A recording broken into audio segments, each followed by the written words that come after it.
상담 작업도 하면서 맞아요. 맞습니다. 그러니까 왜 사례 개념화 우리 이거 왜 배우냐?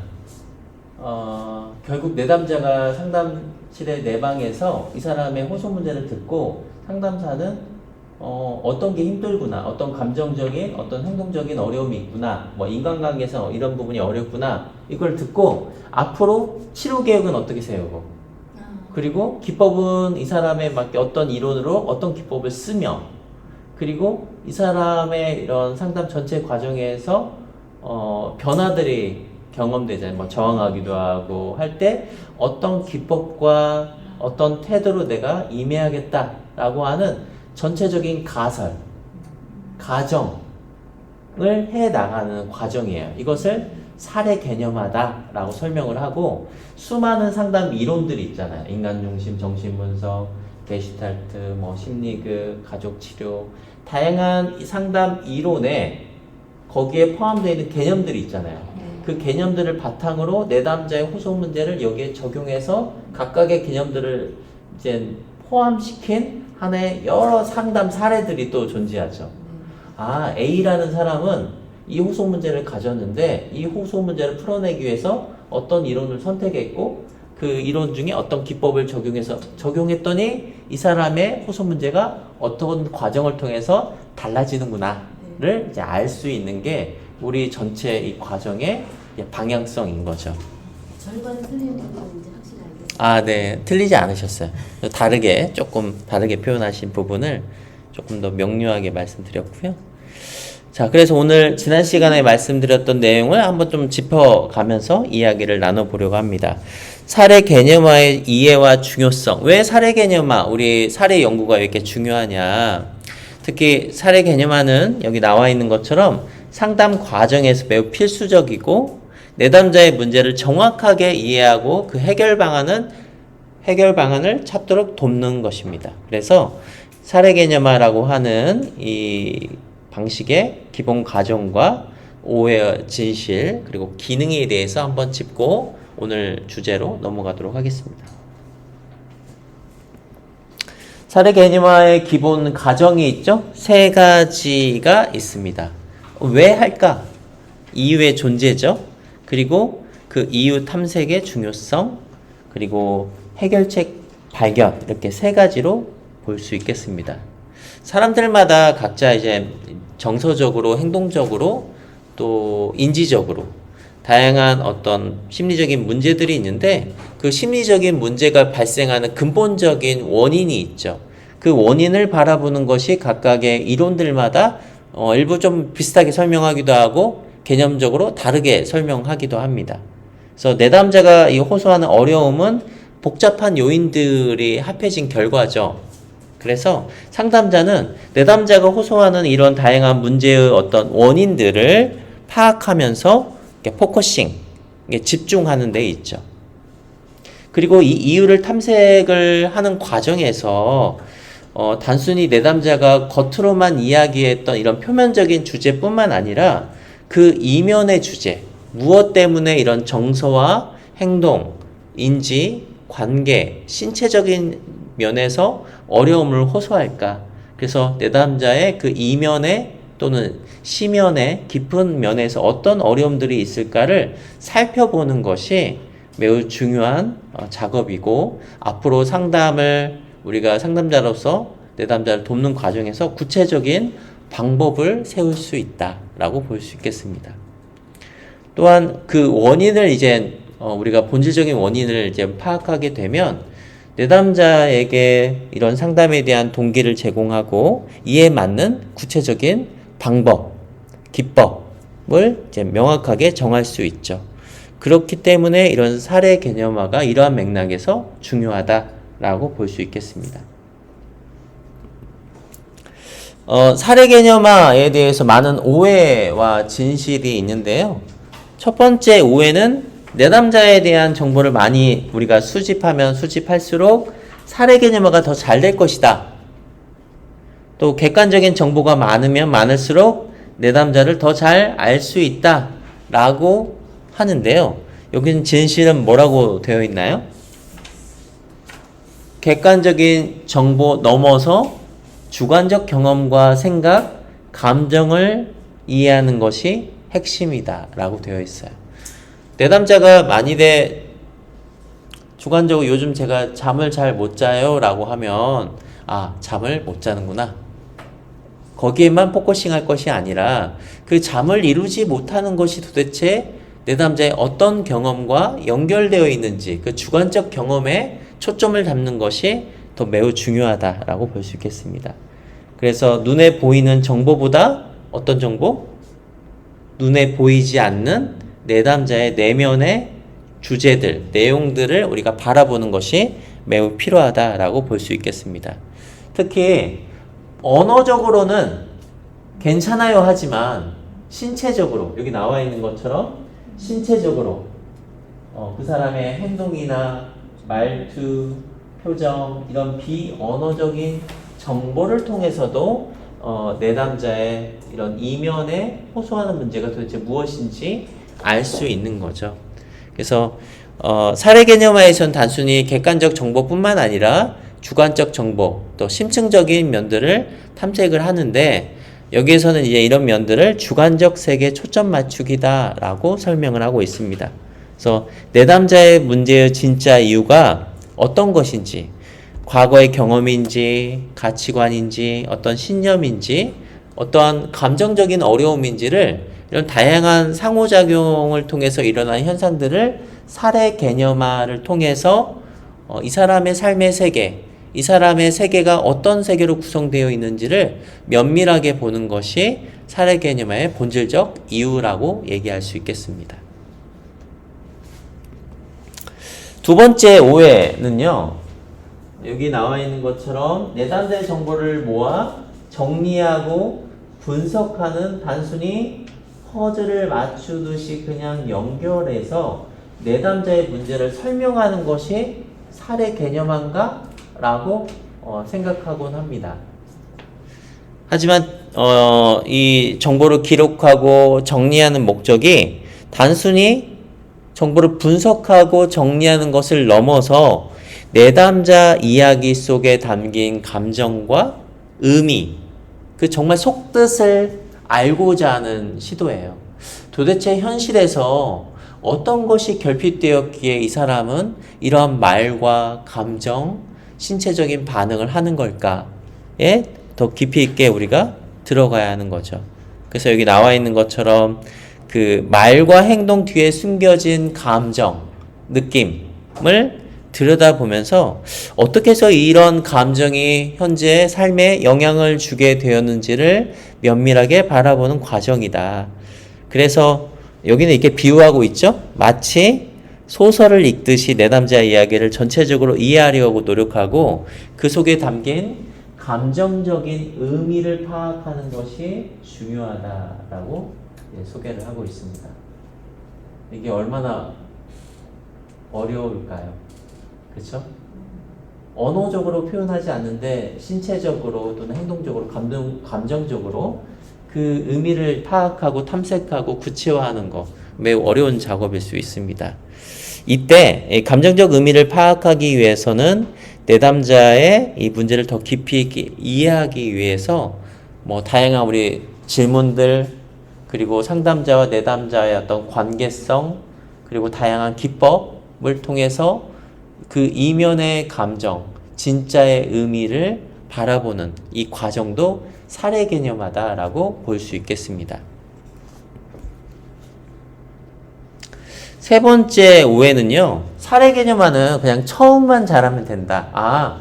호소 문제만 듣고 그 호소 문제를 바탕으로 상담을 목표를 세우고 기법과 이론을 선택해서 상담을 진행하면 되는 거구나 라고 많이 오해하는데요.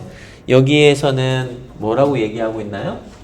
초기 단계뿐만 아니라 상담이 진행되면서 추가적으로 확인되는 정보나 그 사람의 주관적 세계 그리고 어떤 언어나 비언어적인 의미를 탐색함에 따라서 사례 개념화도 어떻게 바뀐대요? 유연하게 변화해야 한다. 그래서 말 그대로 이 내담자에 대한 가설을 계속 수정해 나가면서 구체적인 이론과 기법도 다르게 적용해야 한다는 것이죠. 그리고 중기 단계에서는 상담 개입이 이루어지면서 과연 어느 시점에서 우리의 상담의 목표 그리고 종결을 해야 할지에 대한 것도 이젠 확인이 될 수 있겠습니다. 그래서 정리하자면 사례 개념화는 상담 전 분야에 걸쳐서 지속적으로 이루어져야 하는 것이다. 그에 따라 내담자가 정말 원했던 변화라는 것을 경험할 수 있게 되는 거죠. 그래서 전반적인 사례 개념화라고 하는 것은 상담자가 그만큼 이론과 기법, 다양한 상담 사례를 통해서 이런 유사한 경우 어떻게 대처하고 전략적으로 상담적인 기법을 적용해야 할지를 수립하는 것도 필요하겠습니다. 사례 개념화는 상담자가 내담자의 문제를 이해하기 위해서 독자적으로 수행하는 전문적인 과정이기 때문에 내담자에게는 따로 알려줄 필요 없다. 이런 오해도 있어요. 그런데 여기서 뭐라고 소개하고 있습니까? 상담자와 내담자가 같이 협력적 관계를 통해서 이 사례 개념화하는 이런 전체적 과정을 함께하는 것이다 라고 얘기하고 있어요. 다양한 상담 이론에서는 특히 우리 정신분석이나 인간중심 다양한 상담에서는 이 각각의 상담적인 개념이나 기법을 설명하진 않죠. 구체적으로. 그런데 인지행동치료나 우리가 CBT나 REBT에서는 심리교육이라고 하는 과정을 거치죠. B와 C의 관계, 이 신념과 감정과 행동의 관계를 심리교육을 통해서 구체적으로 설명하죠. 그리고 몇몇의 또 상담 과정에서는 기법을 적용함에 앞서서 내담자에게 어떤 의도로 우리가 이러한 기법을 적용하는지 또 상세하게 안내를 해줍니다. 그런 과정에서 내담자의 문제가 무엇이고 이 문제가 발생했던 그 근본 원인은 무엇이며 그 기인은 무엇인지 내담자와 함께 그런 상담의 목표와 과정, 기법을 함께 논의하는 그 과정이 여기서 얘기하는 사례 개념화는 상담자 혼자 하는 것이 아니라 협력적으로 하는 것이다 라고 보는 것과 같습니다. 그래서 상담사가 생각하는 내담자의 문제의 본질을 내담자와 함께 나누는 것이 매우 필요하죠. 자, 그래서 사례 개념화를 위해서는 다양한 상담 이론을 우리가 어느 정도는 이해를 하고 있어야 합니다. 근데 보통 우리 상담 수련하면 그 슈퍼바이저가 또는 지도 감독해주는 우리 감독자가 주로 어떠한 상담 이론을 주로 상담에 적용하는지에 따라 배울 수 있는 상담의 이론과 기법이 좀 한정되기도 합니다. 하지만 우리 학교에서는 다양한 기법을 개념적으로는 다 배우잖아요. 그래서 우리가 상담에 앞서서 자신이 충분히 수련하고 또는 이론적인 지식이나 기술을 익힐 수 있는 이론적 틀을 좀 분명하게 준비하는 과정이 필요합니다. 만일에 나는 상담 이론 없이 그냥 테크닉으로만 하겠다라고 할 수 있는데 그렇게 되면 결국엔 내담자가 호소했던 다양한 내러티브, 이야기들을 그냥 나열해서 인과론적으로만 설명할 수 있는 그런 오류를 범하게 되죠. 그리고 우리가 상담 이론을 개념적으로 분명하게 잘 안다는 것은 내담자의 현재 현상들, 심리적인 다양한 현상들을 이런 개념적인 근거에 맞게 설명할 수 있다는 것입니다. 보통 내담자가 상담에 오면 현재 경험하고 있는 사건, 그 사건과 관련된 감정, 그리고 행동, 신체적인 반응, 그리고 대인관계 패턴을 이제 막 뒤섞여서 얘기를 하거든요. 그러면 상담자는 그런 얘기를 듣고 구체적으로 되묻기도 하고 재진술하기도 하고 공감적 반응을 하면서 현재 당신의 이런 삶의 어려움이 무엇 때문에 계속 반복된다는 것에 대해서 이야기하게 되죠. 그때 우리가 어떠한 이론을 알고 있으면 그 이론의 근거에서 내담자의 호소 문제를 명료하게 이야기할 수 있어야 합니다. 이때 우리가 상담 이론을 분명하게 개념적으로 알고 또 수련되어 있으면 내담자에게 이런 설명들을 명료하고 간결하게 이야기할 수 있겠죠. 또 이 사례 개념화 과정에서 상담 이론을 우리가 명확하게 이해하고 있으면 상담 전과 후에 어떤 변화를 이룰 것이다. 또 이러한 개념적인 적용과 기법이 내담자에게 적용됐을 때 상담이 다 끝나게 되면 내담자의 호소 문제, 감정적인, 행동적인, 신체적인 또는 인간관계의 어떤 어려움들이 어떠한 방식을 통해서 변화할 것이다가 분명하게 설명할 수 있게 될 것이고요. 추후에 이런 다양한 사례를 통해서 다양한 기법이 또 새롭게 만들어지는 그런 근거로서도 적용될 수 있겠습니다. 그렇기 때문에 우리는 사례 개념화 하는 데 있어서 또는 상담을 진행함에 있어서 명확한 상담 이론적 근거를 통해서 우리가 사례 개념화를 적용하고 그 적용한 걸 바탕으로 상담의 결과와 성과를 설명할 수 있어야 하죠.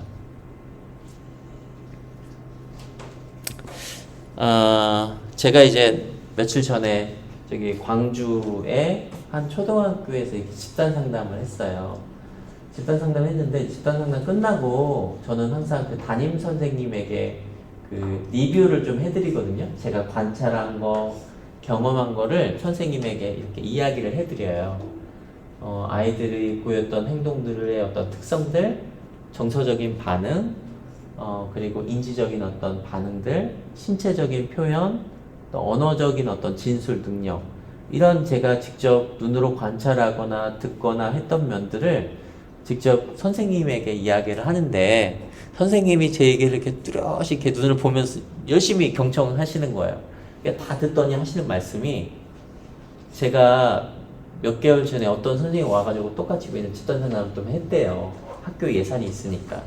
근데 그때 어떤 사람은 마치 무슨 무당처럼 그냥 이렇게 얘기했대요. 얘는요 약 먹어야 하고요. 얘는요 문제가 있어요. 얘는 빨리 좀 병원 가야 돼요. 뭐 그거에 대한 설명을 해야 할 거 아니에요. 근데 그 설명에 대한 근거나 이야기는 없이 그냥 단편적으로 때로는 너무나 이분법적으로 이야기를 들어서 너무나 놀랬다는 거예요. 그럴만도 하죠. 전문가라는 타이틀을 갖고 온 사람이 자신의 처치를 했잖아요. 트리트먼트를 했어요. 개입을 했어요. 그럼 개입을 했으면 반응이 일어나죠. 아이들이. 그러면 그 내담자 또는 집단원들의 그런 트리트먼트 개입 조치를 통해서 어떤 반응이 일어나는데 그 반응 속에서 관찰되는 행동적인 특성들 또는 정서적인 특성들, 인지적인 변화 이런 것에 대해서 무엇 때문에 이 집단원들이 이 내담자가 이런 특성을 보였는지에 대한 이론적 근거에 대한 설명이 명확하고 간결하게 설명을 해야 하는데 그거 없이 얘는 약 먹어야 하고요. 얘는 문제가 있고요. 라고 얘기하면 어떤 사람이 그거를 이해하고 알 수 있겠어요. 네, 그런 면에서 우리가 사례 개념화를 알게 되면 이러한 기능을 갖게 되는 거예요. 첫 번째 뭐라고 써 있어요? 진단과 평가. 두 번째 사례 이의 심화. 세 번째 개입 방향의 제시. 세 번째 이론의 정교화. 첫 번째 진단 평가는 내담자의 진짜 변화해야 하는 요소는 무엇일까? 현재의 문제의 심각성은 무엇일까? 이런 걸 통해서 구체적인 계획을 세운데 우리의 사례 개념화적인 이론적 근거가 도움이 될 수 있죠.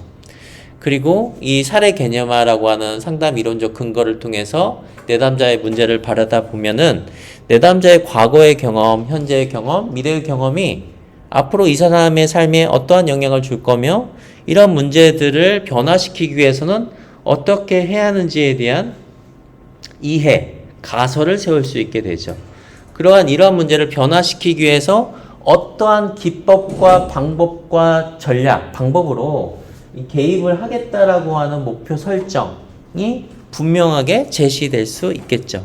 그에 따라 내담자가 기대하는 또는 상담자가 임상적으로 목표를 세웠던 상담의 목표를 달성할 수 있겠고 혹시 거기서 미진한 부분이 있다면 추후에 어떠한 방식으로 다시 추후 상담을 해야 할지도 설명할 수 있게 되죠. 그리고 이러한 모든 프로그램 상담이 끝났을 때 기존의 이런 상담 사례를 통해서 이론과 기법을 정교하게 다듬고 상호 보완시킬 수 있는 그런 근거로서 이 사례 개념화가 기능할 수 있겠습니다. 자, 지금부터는 이제 상담 과정을 이제 다시 한번 살펴볼 건데, 이제 상담 과정에서 우리가 이론 들어가기 전에 전체적인 상담 과정을 통해서 결국 내담자가 어떤 경험을 하는지를 보면 우리가 사례 개념화 또는 사례를 살펴볼 때 큰 어떤 윤곽을 좀 이해할 수 있을 것 같습니다. 자, 그래서 상담은 시작, 중간, 종결이라고 하는 단계로 진행이 되고 각 단계마다의 달성해야 하는 목표가 있죠. 첫 번째 단계에서는 내담자의 문제를 듣고 내담자가 현재 어떤 걸 호소하고 있고 어떤 걸 어려워하는구나. 그리고 라포라고 하는 정서적으로 친밀해지는 이런 관계에 집중하게 되죠. 그리고 중간 단계에서는 우리가 이런 문제를 해결하기 위해서 다양한 기법들 또는 내담자의 심리적인 저항들이 이제 마주하는 단계죠. 그리고 종결 단계라고 하는 마지막 단계에서는 상담 결과를 우리가 검토하고 확인하면서 추후에 어떠한 노력들을 해야 하는지를 이제 계획을 세우는 단계입니다. 자, 그러면 이 사례 개념화 측면에서 상담 전체적인 과정을 이해한다는 것은 어떤 장점을 가질까요? 제일 첫 번째, 전체적인 그림을 그려본다. 그래서 상담 과정을 좀 이해하면서 상담의 목표는 무엇이고 각 단계는 어떻게 진행되며 기대되는 결과가 무엇인지를 좀 명확하게 함에 따라 내담자를 좀 더 적극적으로 또 참여할 수 있게끔 독려하는 과정이기도 하죠. 또 상담이 좀 진행되면서 각자의 역할은 어떻게 되고 나는 어떤 훈련을 받았으며 각각의 기법은 어떠한 기법을 적용할 것인지에 대해서 예고를 하면서 내담자로 하여금 앞으로 상담이 어떻게 진행되는지를 알면 상담에서 경험할 수 있는 예기 불안이라고 하는 경험이 좀 줄어들 수 있겠죠. 그리고 이런 상담 과정을 우리가 명확하게 좀 이해함으로써 각자 상담자와 내담자가 기여하는 것이 어떤 것이고 또 상담자는 어떤 노력을 할 것인지도 이야기할 수 있겠습니다. 그래서 상담에 대해서 내담자에게 현실적인 기대를 갖게 하는 것, 그리고 상담자와 어떤 협력적 관계를 맺을지에 대한 것도 이 전체적인 상담 과정을 이해하는데 좋은 장점이라고 얘기할 수 있겠습니다. 자, 마지막으로는 기법의 적용인데요. 결국엔 전체 과정에서 내가 어떠한 이론과 기법을 적용할지에 대해서 이해하는 것이 매우 중요할 수 있겠죠.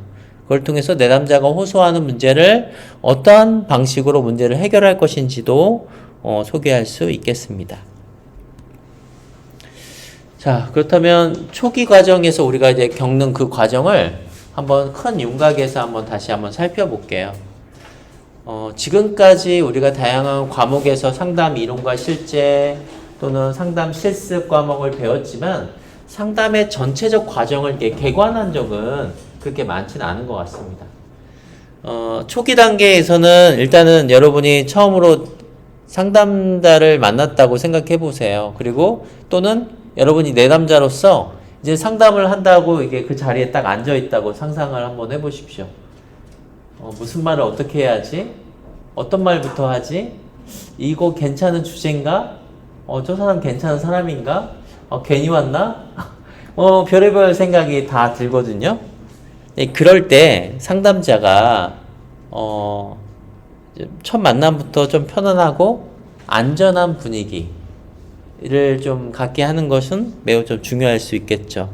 그리고 우리가 상담에서 배웠던 상담자의 진솔한 태도 등이 내담자의 이런 불안감 또 막막함을 좀 줄어들 수 있게끔 도와줄 수 있게 됩니다. 그래서 상담자가 그럴 리는 없겠지만 비난하거나 평가하거나 하는 태도보다는 수용적인 태도로 내담자를 맞이하는 것이 매우 중요할 수 있겠습니다. 이때 내담자가 어떤 말을 할 때 상담자는 주의 깊게 들어가면서 경청하는 태도, 이런 모습이 결국에는 상담 초기에 상담 관계를 형성하는데 아주 중요하게 영향을 미치죠. 두 번째 단계는 내담자의 호소 문제를 듣고 경청을 하다 보면 내담자가 현재 어떤 문제를 호소하고 있고 그리고 어떤 삶의 배경, 발달적 배경을 가지고 있으며 어떤 강점과 어려움이 있는지를 이해하게 됩니다. 이때 내담자 이야기를 주의 깊게 듣는 것이 필요한데 이때 앞에서도 얘기했지만 언어뿐만 아니라 그 사람의 비언어적인 부분 그리고 그 사람의 주관적 의미, 주관적 세계를 바라보는 것이 매우 필요한 과정 중에 하나다라고 이야기할 수 있습니다. 그리고 상담 초기에는 결국에는 앞으로 우리가 상담을 어떻게 이어갈 것인지에 대한 구조화 단계가 이루어진대요. 이 구조화 단계에서는 우리 상담의 목표는 무엇으로 할 것이다. 이 상담의 목표는 세 가지예요. 첫 번째, 내담자가 원하는 목표. 두 번째, 임상적 목표. 여기서 임상적 목표는 상담자가 바라본 내담자의 변화 정도를 얘기하는 거예요. 세 번째는 합의된 목표. 내담자와 상담자가 합의해서 추구하고자 하는 목표. 이렇게 세 가지 목표로 구분해서 볼 수 있어요. 그래서 우리가 이렇게 얘기할 수 있겠죠? 지석씨, 오늘 상담을 통해서 이러한 문제가 좀 어떻게 달라지길 기대하세요? 저는 이제 회사에서 그런 일이 있다 하더라도 좀 잠도 좀 잘 자고 불편한 게 있으면 그래도 뭔가 표현할 수 있었으면 좋겠어요. 욱하지 않았으면 좋겠어요. 라고 얘기했다면 이제 우리 상담자는 그 얘기를 듣고 재진술하거나 반영하거나 바꿔 말하기 할 수 있겠고 또 여기에서 우리가 대입할 치료적인 방법 중에 인지치료로 한다면 우리가 두 가지 목표를 달성할 수 있어요. 하나는 과정적 목표, 두 번째는 결과적 목표 이렇게 두 가지로 볼 수 있어요. 그래서 과정적 목표는 우리 지석 씨가 호소했던 이런 행동적인, 신체적인, 감정적인 어려움은 인지행동 치료에서는 우리가 갖고 있는 생각에 의해서 영향을 받는다라고 보는데 이 생각을 바꾸는 작업이 과정적 목표다라고 얘기를 해요. 그리고 이런 과정적 목표가 잘 달성이 되면 결과적 목표라고 하는 지석 씨가 얘기했던 잠도 잘 자고 사람들에게 내가 뭔가 감정을 적절하게 조절하면서 대처할 수 있는 그런 행동으로 변화할 수 있게 됩니다. 요게 결국엔 임상적 목표이자 그 두 가지 요소를 내담자와 함께 하면서 합의된 목표를 세울 수 있게 되죠. 제가 금방 말씀드렸던 거는 이제 REBT라고 하는 인지행동 치료에서 얘기하는 그 목표를 수립하는 과정에서의 언어적 진술 표현이에요. 자, 그 과정에서 상담에서의 시간, 일주일에 한 번 할 건지, 한 번 만날 때 1시간 할 건지, 또는 뭐 40분 할 건지 다르겠죠? 그리고 비밀 유지, 여기서 비밀 유지는 이제 비밀 유지 뭐 같은 얘기죠? 우리 비밀 보호의 한계 이런 것도 다 고지를 하죠. 비밀 보호의 한계는 어떤 거예요? 비밀 보호. 우리가 상담에서 있었던 얘기들은 다 모든 것을 비밀로 할게요. 이게 비밀 보호의 한계가 아니죠. 우리가 있었던 얘기들은 원천적으로 비밀로 보호하지만 한계가 있다. 어떤 한계점이냐면 당신의 생명, 타인과의 어떤 재산상의 피해 이런 걸 일으킬 수 있는 부분들은 당신의 생명을 위해서 누군가의 재산을 위해서 그러한 어떤 이야기가 있다면 한계를 제한한다라고 얘기를 해요. 예를 들어서 선생님 제가요 내일 모레 제가 옥상에 올라가서 뛰어내릴 거예요. 여기 비밀로 해드릴게요. 이게 누구를 위한 거예요? 도대체 누구를 위한 거예요? 아니죠? 그래서 그럴 때는 당신의 생명을 위해서 비밀 보호를 깨주는 거죠. 제가 저 앞에다가 화염병을 던질 거예요. 만약에 부시에 비밀, 우리 둘만의 비밀 아니죠? 그 사람의 재산, 그 사람의 입장에 대한 보호를 위해서 비밀 보호를 한계가 있다는 것을 고지합니다. 이제 이 부분이 상담 구조할 때 되게 중요한 부분이고요. 또 상담의 이제 초반에 우리가 많이 논의하지만 이런 비밀 보호와 관련해서 자살에 대한 어떤 시도가 있는 경우에는 자살하지 않겠다는 그 서약서도 작성을 합니다. 이게 전반적으로 우리가 상담의 그 구조, 초심 단계, 이 초기 단계에서 포함된 내용이죠. 이런 과정을 이제 함께 합의하고 내담자와 함께 초기 단계를 함께 구조화하는 과정, 그리고 이 상담에 대한 구체적인 기대와 참여도를 높이는데 이 전반적인 구조를 잡는 것이 매우 많은 영향을 준다. 그래서 이런 상담을 구조화하는 것은 내담자로 하여금 앞으로 내가 일주일에 무슨 요일, 무슨 시간에 이런 선생님과 어떤 주제로 어떠한 이론과 기법을 통해서 나의 어떤 경험을, 어떤 감정과 행동의 변화를 변하게 하겠구나라고 구조화하는 것. 이것이 결국엔 내담자의 불안감과 안정감을 주는 환경을 제공할 수 있게 되는 거죠. 그러면 우리는 사례 개념화를 한다는 것은 뭐예요? 초기 단계에 이것을 머릿속에 그려놓고 초기 단계에서는 내담자하고 관계 형성도 해야 하는 거고 내담자 이해 평가와 더불어서 상당히 구조화를 하는 거구나 머릿속에 이게 있는 거예요. 그럼 이걸 도대체 이론들마다 어떻게 하느냐? 그것은 다양한 상담 이론들을 우리가 앞으로 보면서 이 사례에서는 이 상담 구조화를 어떤 진술문을 통해서 이렇게 하는 거구나를 이제 우리 케이스 바이 케이스를 통해서 알 수 있어요. 근데 이제 이 구조를 알아야 그 내용을 봤을 때 머릿속에 논리적 구조, 로직이 이제 세워질 수 있게 되겠죠. 첫 면담에서 상담자의 역할로 보면 뭐 다양한 이론들마다 뭐 조금씩은 다를 수 있겠지만 보편적으로 다 비슷하죠. 전문가적인 인상을 제공하거나 내담자 정보를 파악하고 또 심리검사가 혹시 필요하다고 판단이 들면 심리검사를 실시하고요. 또 다시 한번 상담적인 목표와 방법, 앞으로 우리가 상담적인 목표를 달성하기 위해서 구체적인 기법을 어떻게 적용할 것인지를 전체적으로 이제 계약하는 계약 단계가 이루어집니다. 뭐 여기에서 더 섬세하게 들어가면 상담료는 어떻게 낼 거며 비용은 어떻게 결제할 거며 이런 것도 다 포함이 되죠. 그래서 전문가적인 인상 주는 거는 여기 보면은 딱 보면은 알죠? 전문가인지 아닌지 알아요 몰라요? 알게 될까요? 딱 보는 순간 느낌으로 내담자가 느낌을 감지하고 있잖아요. 이 사람은 전문가구나 프로구나. 네. 그 첫인상에서.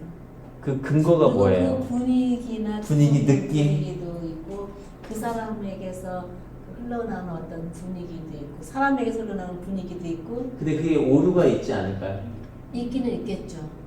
그지만 대부분은 대부분 10번 중에 몇 번은 틀릴 수도 있지만 네.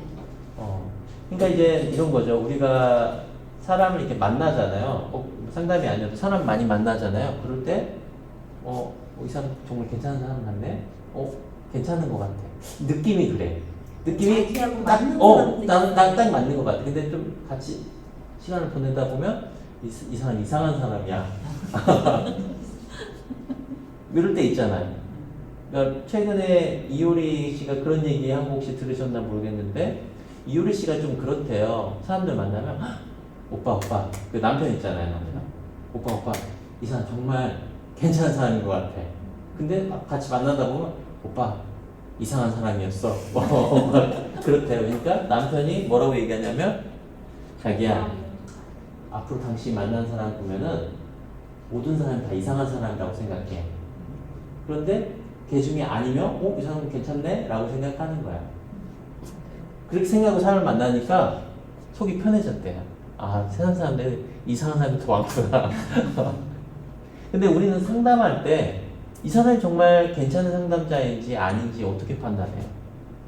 알기 어렵죠. 근데 뭐 학력이 좋다? 뭐 자격증을 가지고 있다? 그게 사실은 다가 아닌 것 같아요. 사실 저는. 그러면 어떻게 우리는 이 사람이 전문가인지 아닌지를 어떻게 알아야 할까? 그냥 객관적 지표로 보면 대부분 이 상담실 딱 내 방에서 상담실 들어가잖아요. 그럼 막 전문적인 막 책이 막 꽂혀 있어.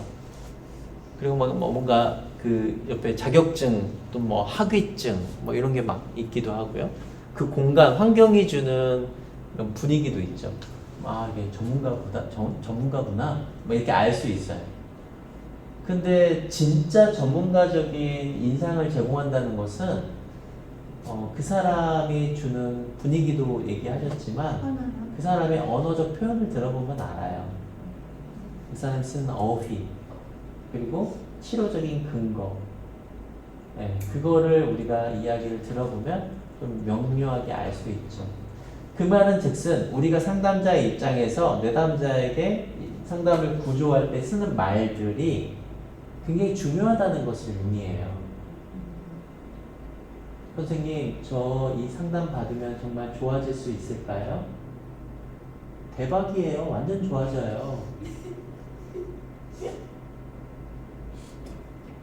어때요? 전문가적인 분위기가 나요? 팀원장이에요, 선생님. 어때? 어떻게 전문가적인 분위기가 나는가요? 지금 너무 좀 어휘의 선택이 상당히 중요하다라고 봐요. 뭐 이런 전문가적인 뭐 자격증이나 이런 뭐 테이블이나 뭐 그런 것도 어느 정도 분위기가 되겠지만 전문가에게 네. 좀 무게를 느끼고 싶잖아요. 네. 근데 이제 그게 짠 건데 무게가 좀 가벼워 보이는 것 때문에 뭐 이게 유머로도 볼 수 있겠지만 저는 어찌됐든 처음에 우리가 관계를 맺을 때는 이 사람에게 느껴지는 그런 그 언어적 표현도 중요하겠지만 결국엔 어휘 그 어휘를 어떠한 근거를 바탕으로 이제 하느냐가 제일 중요하고요. 때로는 언어적 능력이 좀 부족할 수 있어요. 세련되게 상담자가 항상 이렇게 얘기하면 참 좋겠지만 그렇지 못하는 경우가 있거든요. 하지만 어떤 상담자들 보면 그 연령이 되게 많은 상담 선생님 계세요. 그 선생님들은 그냥 우리 함께 사는 가족과 같은 느낌이 나는 분도 계세요. 되게 편하게. 우리 상담 선생님 중에 홍경자라는 교수님 계시거든요. 홍경자 교수님 저기 예전에 전남대학교 교수님이셨는데 이제 퇴직하시고 서울에서 상담하시다가 이제 상담센터를 요즘에는 잘 안 하시는 것 같은데 연세가 이제 90이 다 되셨어요. 근데 그분 별명이 한때 상담계 호랑이였거든요. 되게 뭔가 엄격하고 되게 그런 느낌은 제가 내담자로서 그분에게 상담을 받았었어요. 근데 되게 좋았어요. 그 호랑이라고 표현했던 거는 뭐 모르겠고 제가 만났던 90이 다 되신 그 선생님들 느꼈던 거는 그냥 되게 포근했어요. 그 인간적인 교류 그런 경험들이 되게 편안했고 제 지도 교수님의 어떻게 보면은 연배가 좀 높으신 상담사였기 때문에 근데 그분이 쓰는 어휘가 막 그렇다고 막 전문적인 어휘를 쓰거나 막 그러진 않아요.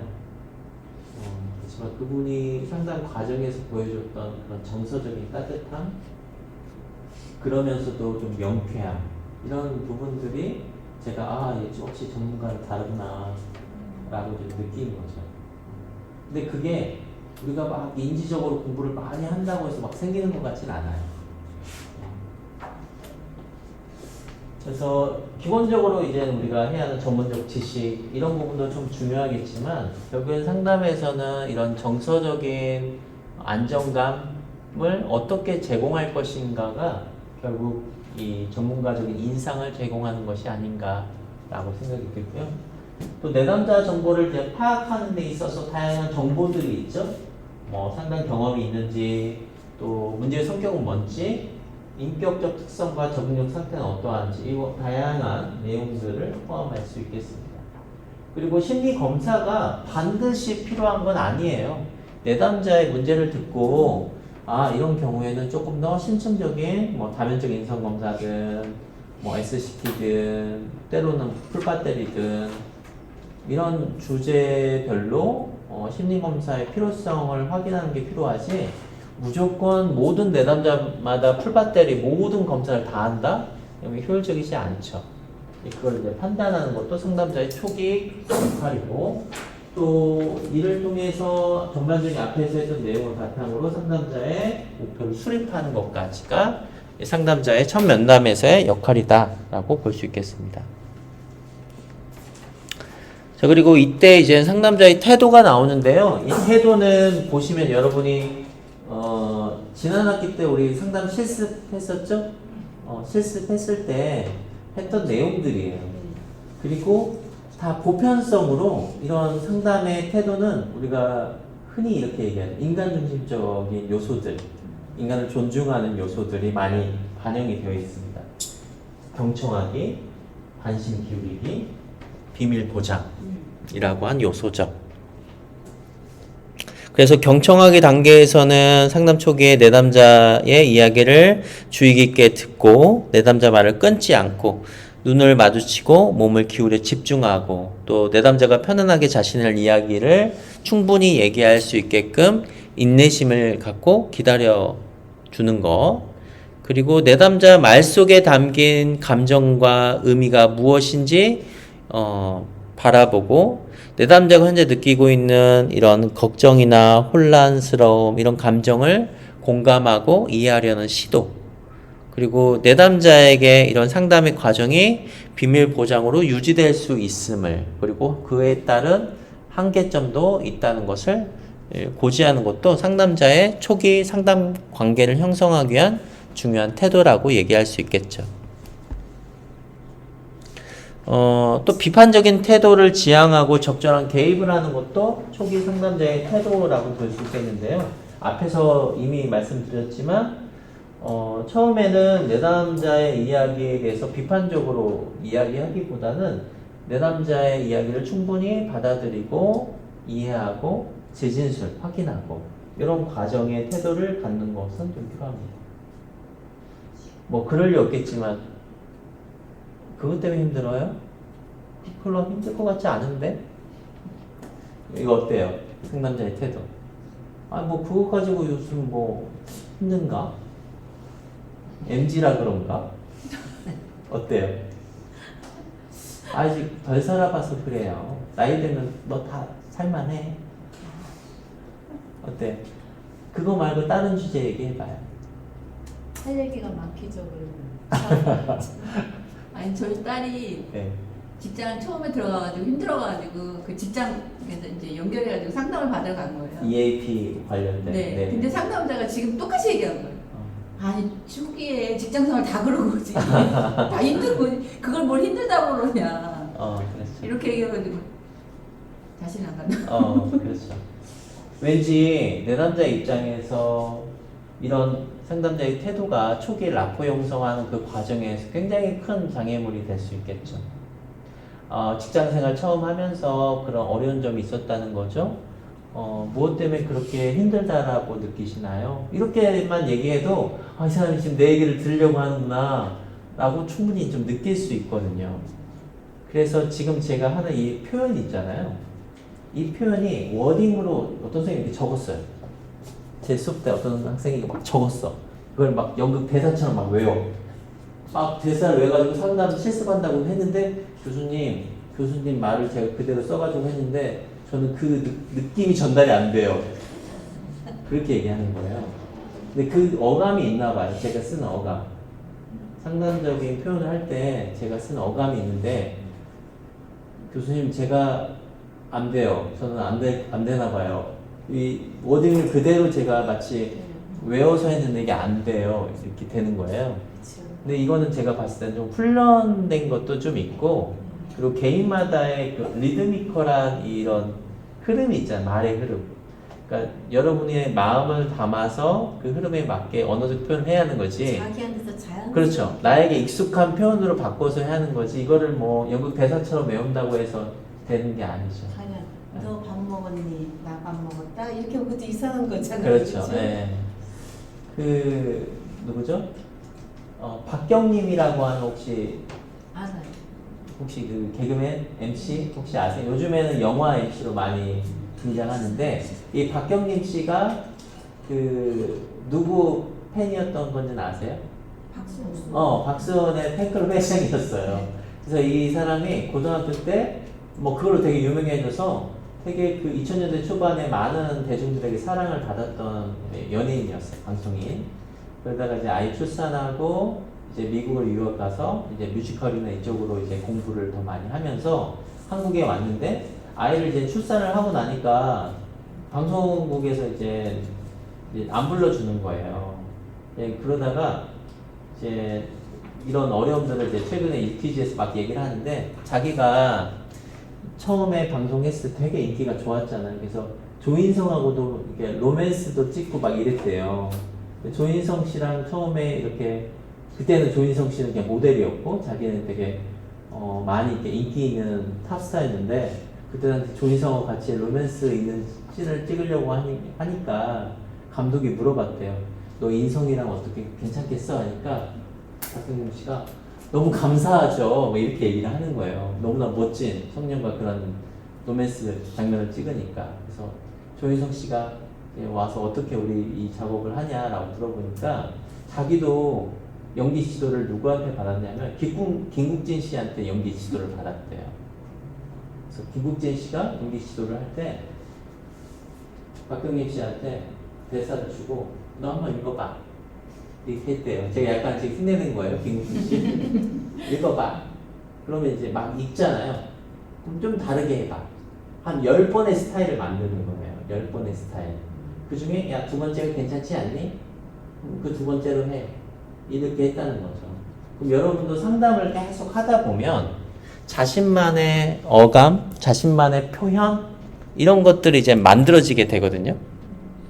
익숙한 어감, 익숙한 편한 어떤 모습들 이게 만들어지는데 초반에는 모델링 하는 것도 좋아요.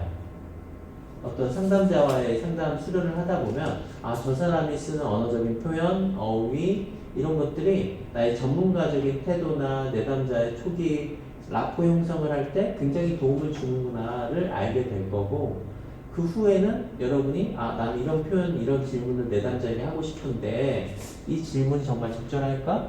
이게 또 내담자가 명확하게 이해할 때 도움이 되는 질문인가? 라고 생각하는 것들은 여러분이 그걸 계속 발화해 보세요. 발화. 무슨 뜻이에요? 직접 표현하는 거죠. 소리 내서 내본다는 거죠. 그래야 아, 내 이 소리, 질문, 이런 표현이 내담자에게 내적으로 어떤 자극을 일으키는지를 여러분이 경험적으로 알 수 있어요. 우리가 실습할 때 그걸 계속 시켰잖아요. 그래서 여러분이 그런 작업도 중요한 훈련 중에 하나인 거죠. 그 과정에서 이제 적절한 이제 개입도 이루어지게 되겠죠. 이야기를 나누다 보면 어떠한 기법을 적용할지 또 내담자에게 혹시나 방해되거나 또는 장애물 될 수 있는 것들은 좀 피하면서 적절한 개입들을 목표에 맞게 이제 세울 수 있겠죠. 자, 상담을 구조화한다는 거 앞에서 이미 다 나왔지만 그 구조화에 맞게 이제 진행을 하는 각각의 단계들이 이제 상담 초기 과정에서 중요한 미션이 될 수 있겠죠. 그 구조화하는 과정들에 대해서 처음에는 이제 이렇게 써서 하시는 분이 있어요. 아, 나 이 말 해야지. 내담자에게 초반에 이런 말 해야지. 이게 구체적으로 놓치지 않고 필요한 정보를 제공하는 것도 되게 필요하거든요. 초심자는 선생님, 저 오늘 되게 잘했어요. 수련하는데. 아, 그래요? 그러면 언제 상담하기로 했어요? 아, 맞다. 그걸 얘기를 안 했네요. 라고 한 적 있어요. 상담 다 얘기해놓고는, 매주 언제 무슨 요일 무슨 시간에 어디서 만나자고한테 얘기를 하는 것도 없고 선생님 상담 잘했어요 이렇게 하는 경우도 많아요. 그럼 내담자가 또 나중에 또 전화 와가지고 근데 우리 어디서 언제 만나요? 이게 물어보잖아요. 그런 부분들이 결국 우리 초기의 상담에 있어서 굉장히 중요한 부분일 수 있겠다. 것을 다시 한번 말씀드립니다.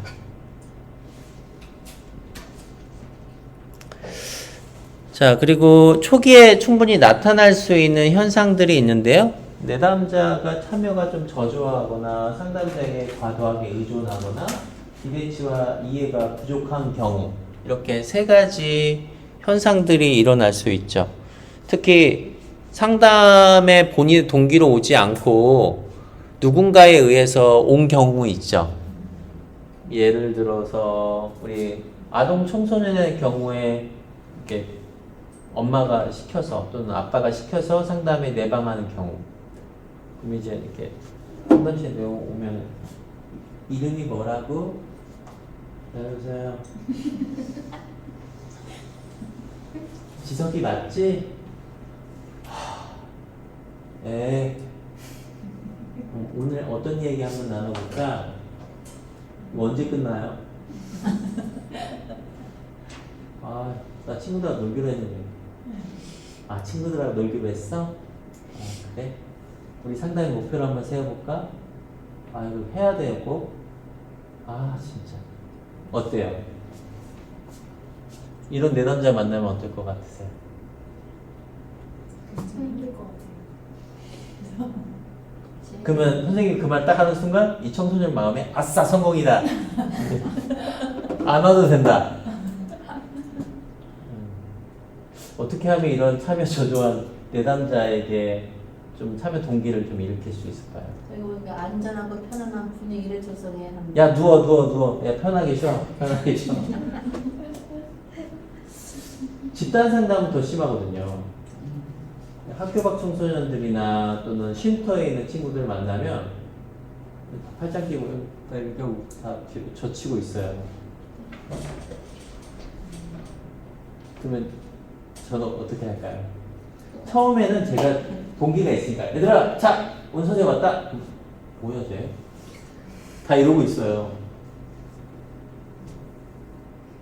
그럼 제가 이렇게 가가지고 그 친구들이 이제 쉼터 청소년들이고 그러니까 조금 이렇게 기본적으로 좀 뭐랄까 자기 표현이 조금 이렇게 좀 세죠.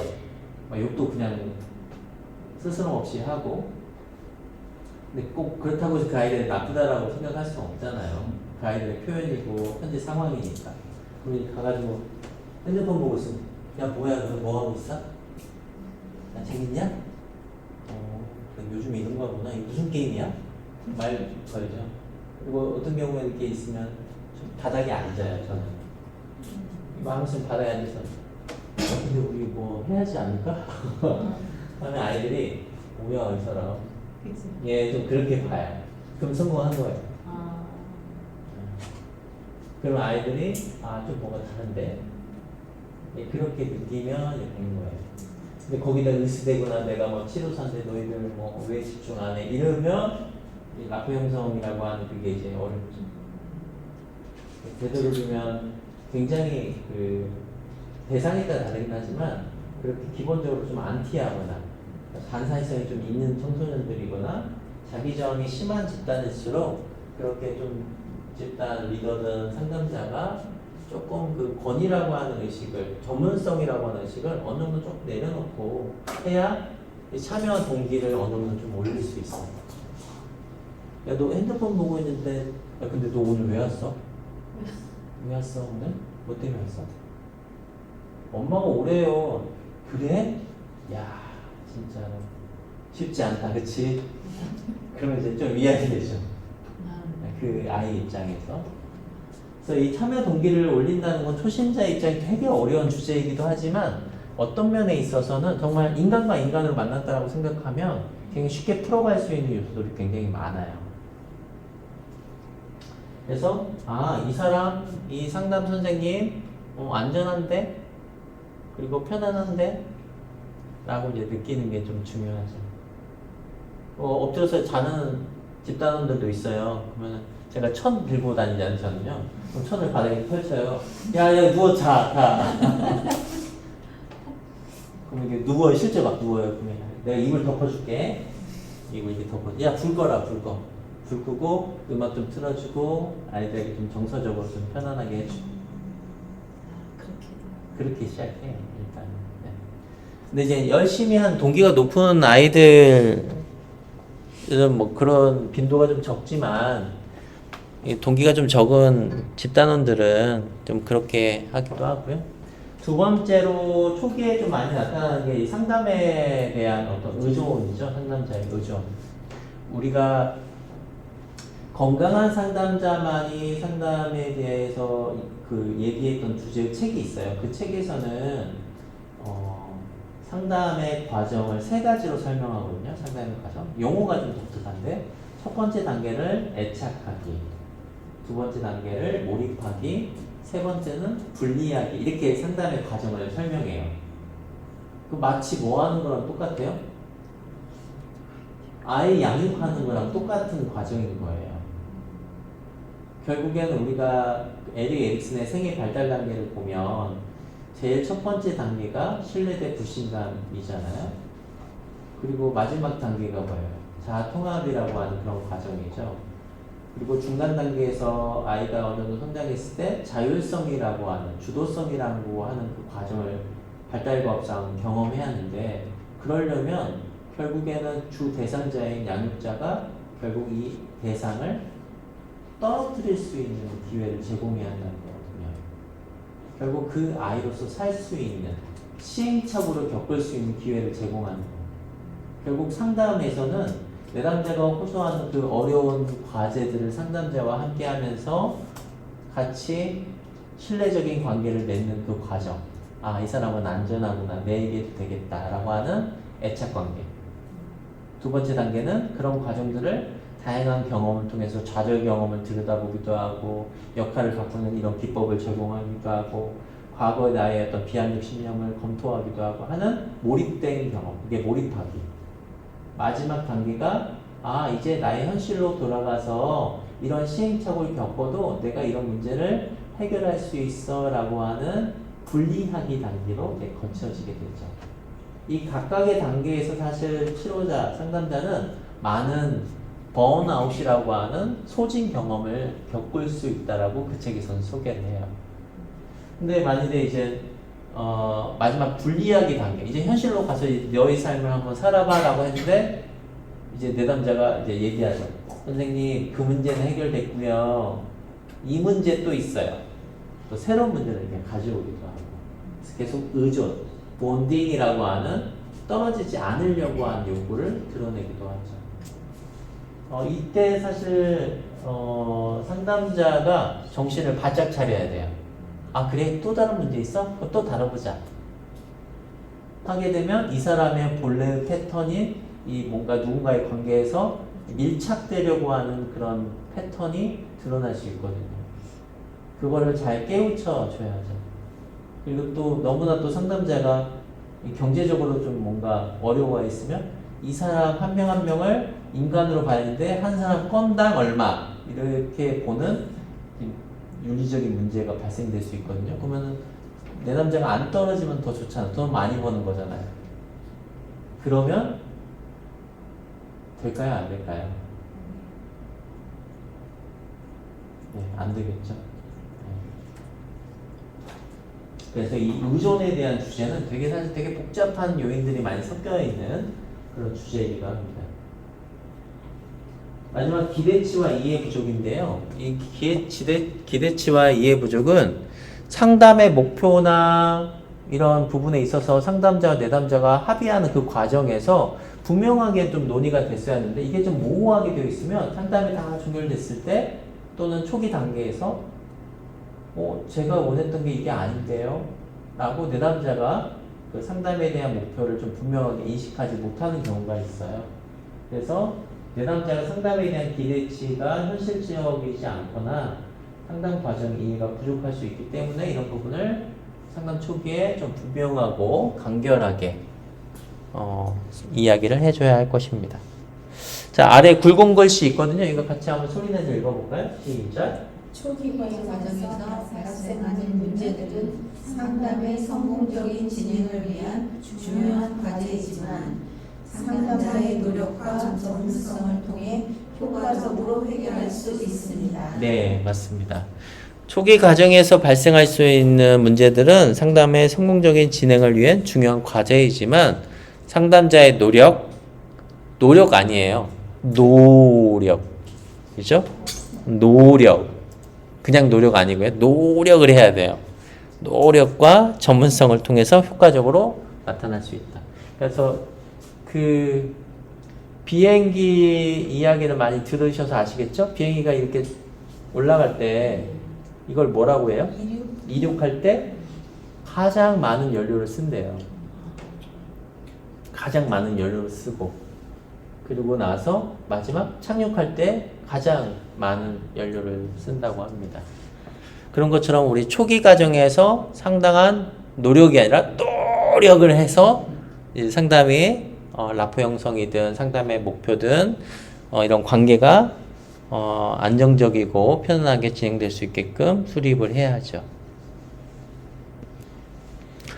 자, 그 다음에는 상담 초기 과정에서 중요성이라고 하는 방향 설정, 적극적 참여, 공감적 태도인데요. 이 방향 설정은 결국엔 상담의 목표라고 하는 부분일 수 있겠죠. 그리고 이때 어떠한 이론을 선택하냐에 따라 개입적인 방향이 많이 달라질 수 있어요. 만약에 인지치료하게 되면 초점을 어디에 자꾸 잡죠? 이 사람의 비합리적인 신념. 만약에 대상관계에서의 내면 아이로 본다면 어린 시절에 미해결된 과제. 거기에 자꾸 초점을 잡겠죠.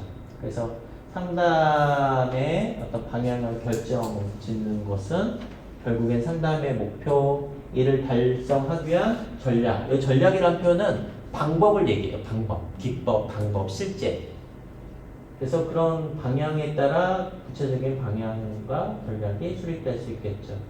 이를 위해서 내담자의 요구, 호소 문제가 무엇인지 그 문제를 정확하게 파악하는 것이 결국 방향 설정이라고 하는 것에 영향을 줄 수 있겠죠.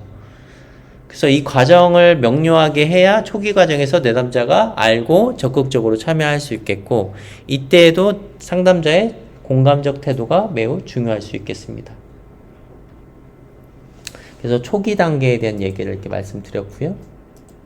자, 이제 중기 단계로 한번 넘어가 보도록 할까요?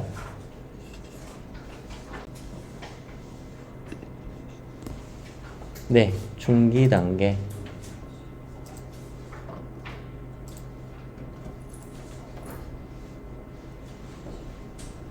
이제 어느 정도 이제 상담 초기 관계 형성, 목표 설정, 그리고 구체적인 이론에 대한 선택, 기법에 대한 구체적인 안내 이런 거를 어느 정도 했어요. 그 단계에서 이제 변화가 이제 어느 정도 이루어지는 그 과정으로 들어가는 것이 이제 중기 단계다라고 볼 수 있는데, 이 시기에는 내담자의 그런 심리적인 문제가 무엇인지, 배경이 무엇인지를 이제 내담자 스스로도 깨닫게 되는 과정이기도 하죠. 그래서 더 깊은 자기 탐색을 좀 원하거나 또 내담자 스스로 그런 탐색과 더불어서 통찰을 얻게 되는 과정이기도 합니다. 그래서 내담자가 외부 환경이나 과거 사건에 대한 현재 문제를 어떻게 연결 지을 수 있게끔 상담자가 계속 알려줄 수 있겠죠. 알아차릴 수 있게끔. 이 과정에서 상담자의 전문적 기술과 역할이 중요하게 차지하는데, 어떤 이론, 어떤 기법을 쓰냐에 따라 이 중기 단계의 어떤 과정들이 많이 달라질 수 있겠죠. 여기에서는 우리가 일반적으로 하는 개입들이 소개가 되고 있습니다. 공감적 반영과 재진술. 사실 이건 너무나 기본이죠. 기본인데, 여기서는 뭐 어떤 특정한 이론, 기법을 소개하진 않고, 보편적 우리가 상담의 어떤 표현들, 상담적 개입 방식으로만 소개가 되고 있습니다. 그래서 처음에는 공감적 반영, 재진술, 그리고 이 두 가지에 대한 효과가 소개되고 있는데, 이미 다 알고 계시겠지만 공감적 반영은 내담자가 하고 있는 또는 표현한 생각이나 행동, 경험에 대한 느낌과 숨겨진 의미를 상담자가 언어적으로 비추어주는 기술이다 라고 얘기하고 있어요. 예를 들어 내담자가 요즘 너무 지쳐서 아무것도 하고 싶지 않아요 라고 말한다면, 상담자는 힘든 일들이 많아서 지쳐서 아무것도 하기 싫은 마음이 드는군요 라고 반영할 수 있어요. 반영이 뭐죠? 비추어준다. 거울처럼 비추어준다 라는 거예요. 이 사람의 이런 호소 문제를 통해서 어떤 경험들이 있는지를 얘기하게 되면, 내담자는 어떤 느낌이 드냐면요, 이런 표현을 들으면 맞아, 어떻게 내 마음을 이렇게 잘 아시나, 이런 느낌을 받게 되고, 아, 이 상담 되게 괜찮다. 안전한 느낌이 든다라고 생각이 들죠. 요즘 너무 지쳐서 아무것도 하고 싶지 않아요 라고 하면 에? 요즘 뭐가 그렇게 힘들어요? 저 살만하던데 사람들. 말하고 싶지 않죠. 참 이게 표현 하나가 이렇게 사람의 경험을 달리 만드는 거예요. 두 번째, 재진술. 내담자의 말을 이해했음을 전달하거나 경험의 핵심을 알아차리고 되돌려주는 기술이다.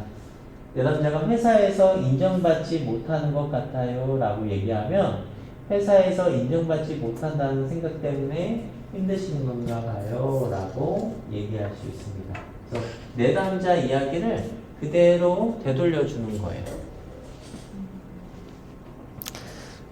첫 번째는 숨겨져 있는 것을 이제 표현하는 것이 공감적 반영이라고 표현하면 조금 더 정서적인 차원에서 초점이 있다면 재진술은 상담자가 내담자의 말을 듣고 이해하고 경험의 핵심적인 부분이 무엇인지를 언어적으로 표현하는 것이 이제 좀 더 초점을 잡을 수 있겠죠.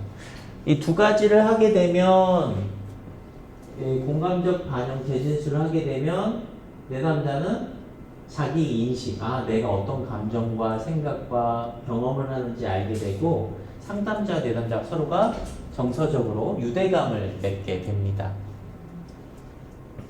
그래서 이 과정을 통해서 상담자의 지지와 이해를 통해 내담자는 이 상담 과정에서 자신의 이야기를 잘할 수 있겠다라고 얘기하는 자기 자신감이라고 경험할 수 있겠죠.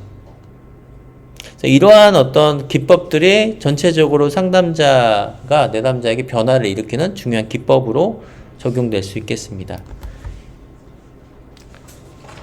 직면하기, 자기개방 이런 면도 굉장히 중요한 기법 중에 하나죠. 여기 보면 직면하기에서 내담자가 스트레스를 많이 받는다라고 말하면서도 실제로는 스트레스를 줄이기 위한 노력을 하지 않는 경우 상담자는 이러한 브릿지를 부드럽게 좀 지적하면서 내담자 변화를 촉진할 수 있다라고 얘기할 수 있겠습니다. 선생님, 제가 요즘 스트레스 많이 받고 있어요. 근데 잠을 안 자고 계속 일하고 있어요. 이렇게 하면 직면을 어떻게 할 수 있을까요?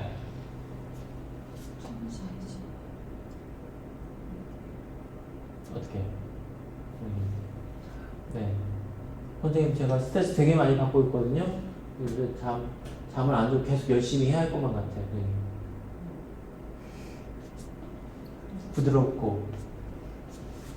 부드럽게 지적하며 내담자 변화를 촉진하는.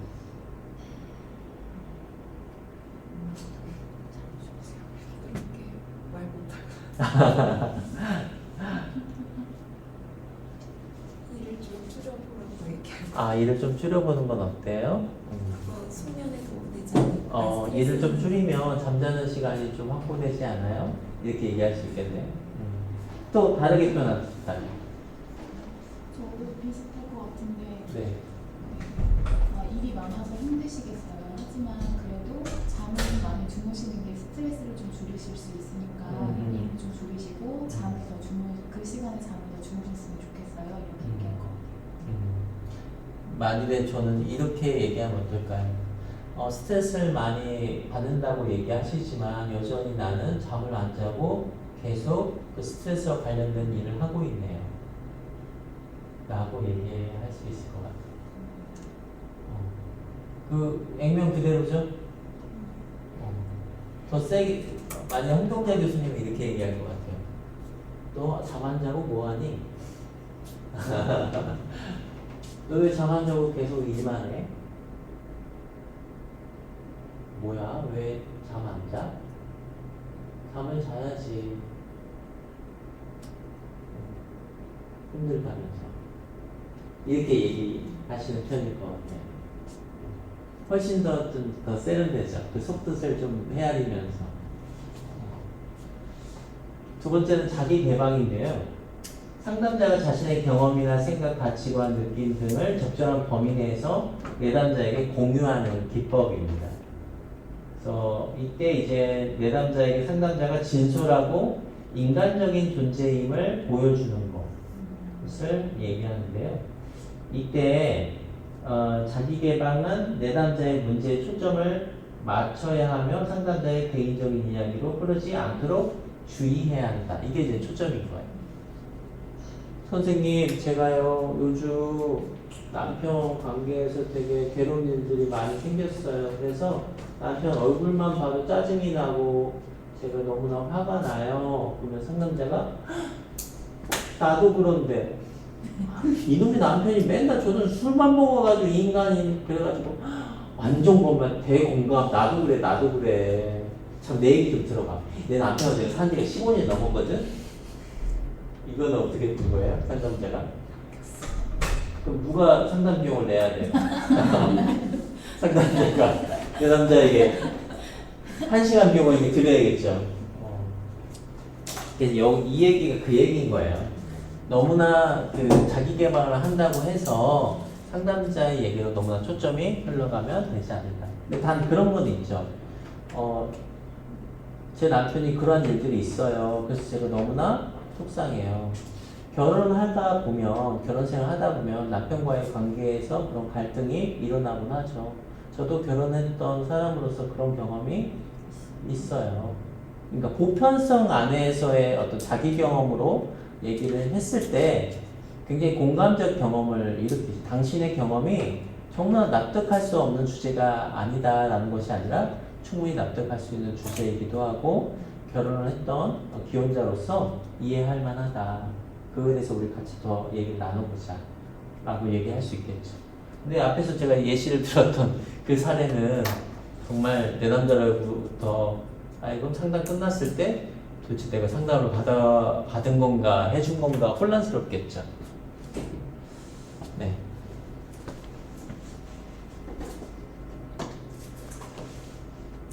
그래서 이런 직면하게 자기 개방을 하게 되면 이런 기법들이 결국엔 강력한 상담의 기술이지만 내담자의 개인적인 특성, 심리 상태, 상담 목표 이런 것들을 고려해서 적용할 수 있어야 하고 너무나 이런 그 각각의 기법들이 무분별하게 적용됐을 때 내담자의 이런 방어 기제나 또 심리적인 관계, 상담의 균형들을 깨뜨릴 수 있겠다. 그래서 상담자는 내담자의 반응을 잘 살피면서 적절한 기술을 적용할 필요가 있겠다 라고 얘기할 수 있겠습니다. 우리 지금 중기 단계에 대해서 얘기하고 있어요. 자, 이 외에도 이제 해석, 즉시성, 이런 전문성 요구에 대한 얘기도 있는데요. 이 해석은 내담자의 말을 듣고 요즘 힘들어요 라고 말할 때 상담자는 힘들다는 말씀은 어떤 면에서 힘든가요? 어떤 부분에서 힘드신 것 같나요? 같이 구체적인 질문을 통해서 내담자 그 말 속에 숨겨져 있는 그 속뜻이 무엇인지를 구체화시킬 수 있겠죠.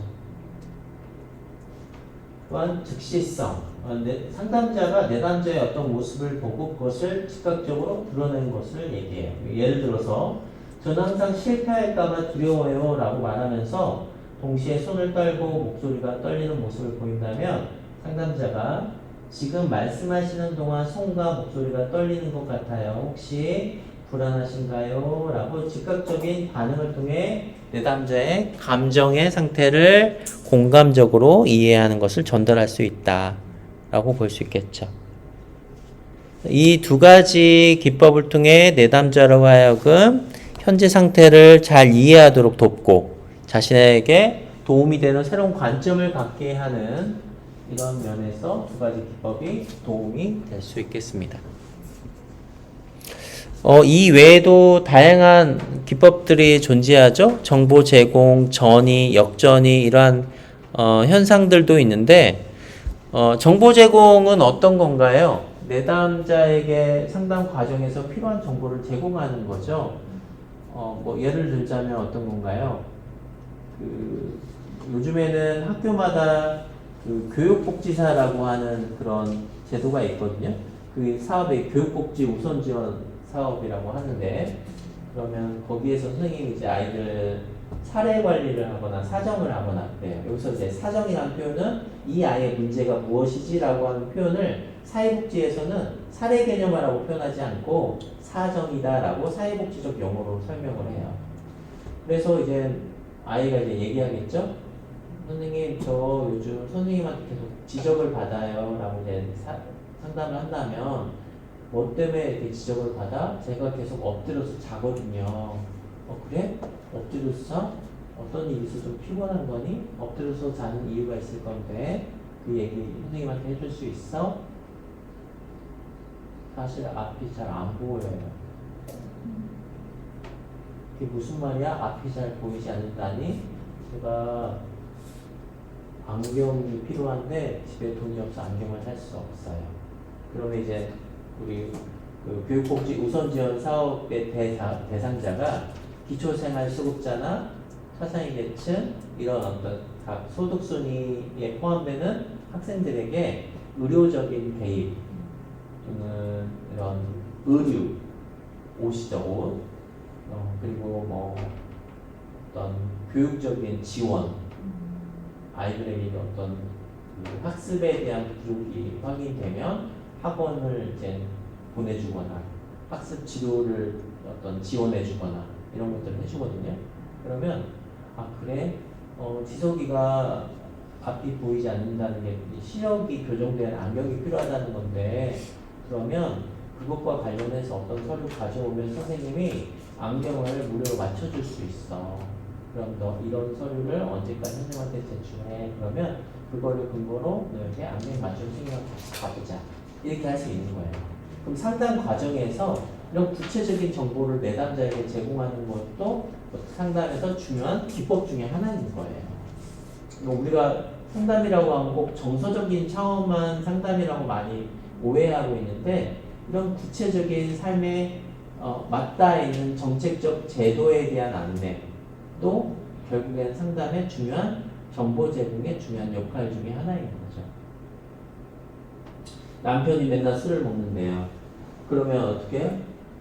남편을 볼 때 어떤 마음이 드세요? 이런 정서적인 것도 중요하지만 남편의 그런 음주에 대한 교정을 위해서 정부가 운영하고 있는 알코올리즘 이런 프로그램이나 그 가족과 관련된 프로그램을 함께 해보는 게 어떤가요? 이것도 굉장히 중요한 개입이거든요. 그런 정보 제공이 결국엔 내담자에게 구체적 행동 변화를 촉진시킬 때 중요한 기법 중에 하나인 거예요. 자, 그 외에 이제 전이나 역전이 이건 너무나 잘 알고 계시죠? 예, 전이는 내담자가 삶의 과정에서 중요한 인물을 과거의 어떤 중요한 인물을 현실의 어떤 인물과 함께 같이 보는 거를 전이라고 얘기해요. 예를 들어서 요즘 제가 직장 생활을 하는데 마치 저의 아버지처럼 느껴지는 아버지뻘의 어떤 상사 과장님이 저를 볼 때 보는 그 눈빛이 저는 매우 불쾌하고 불안감을 느껴요 라고 한다면 이걸 전이다 라고도 표현할 수 있겠죠. 반대로 역전이는 뭐예요? 내담자 얘기를 듣고 내가 막 화가 나. 야, 가만히 있었어? 그때? 왜 가만히 있었어? 잠깐만. 열받아. 뭐 이런 거예요, 상담자가. 그러면 이게 누구 감정이에요? 상담자의 어떤 또 다른 인물 속의 관계 속에서 느꼈던 그 감정, 해소되지 못했던 감정이 내담자의 특정한 에피소드 속에 등장한 인물과 연결지어서 나타나는 현상이거든요. 이걸 이제 역전이다라고 얘기하죠. 이거는 다 정신분석학적 관점에서의 이야기들이에요. 그러면 상담자는 이런 걸 경험할 때 어떻게 해야 돼요? 슈퍼비전 받거나 상담 받으러 가야죠. 자, 그리고 중기 과정에서는 목표가 적절하게 이루어지고 있는지를 이제 재검해야죠. 재검해야 하고 검토해야 하고 초기 단계에서 발생할 수 있는 다양한 문제들을 어떻게 잘 이루어가는지 검토해 가면서 또한 앞에서 얘기했지만 이런 사례 개념화라고 하는 그 과정에서의 목표가 적절한지 그런 부분들을 수정해 가는 과정도 이 목표 재점검에 포함될 수 있겠습니다. 그리고 내담자가 상담이 진행될수록 이런 정서적인 차원들을 깊이 있게 들여다보는 과정에서 아픈 기억들을 떠오르게 하죠. 아픈 기억을 떠오르게 하면 마치 우리 그 상처에다가 이렇게 우리 약 바르면 따끔따끔 하잖아요. 그런 것처럼 내담자가 보고 싶지 않은 자신의 경험을 들여다보면 굉장히 불편해지고 감정적으로 압도돼서 상담을 더 이상 좀 진행하기 어려울 만큼 이런 심리적인 저항감이 올라올 수 있습니다. 이때 상담자는 내담자의 이런 심리적인 저항감을 거부나 방어로만 보지 않고 이 변화하는 과정에서 심리적으로 어떤 어려움이 있는지, 막상 그 장면을 떠오르니까 지금 기분이 어떤지, 이런 정서적인 차원을 면밀하게 살펴보는 것도 중요한 작업일 수 있겠죠. 그래서 그런 부분은 저항을 적절하게 다뤄주는 것이 필요하다. 그러기 위해서 이제 각 과정의 중기 과정에서는 상담의 목표가 분명하게 개입되고 있는지 평가하고, 혹시 수정이 필요하다면 그에 맞게 상담의 목표나 또 대안적인 행동들을 살펴볼 필요가 있습니다. 그리고 이제 그거에 맞는 구체적인 방법들, 여기서 방법이란 것은 기법일 수 있겠죠? 그런 행동들을 달성할 수 있는 기법을 수정할 수 있겠고, 또 현재 내담자의 정서나 행동, 인지적인 부분에 있어서 어떤 변화를 보이는지 평가할 수 있겠습니다.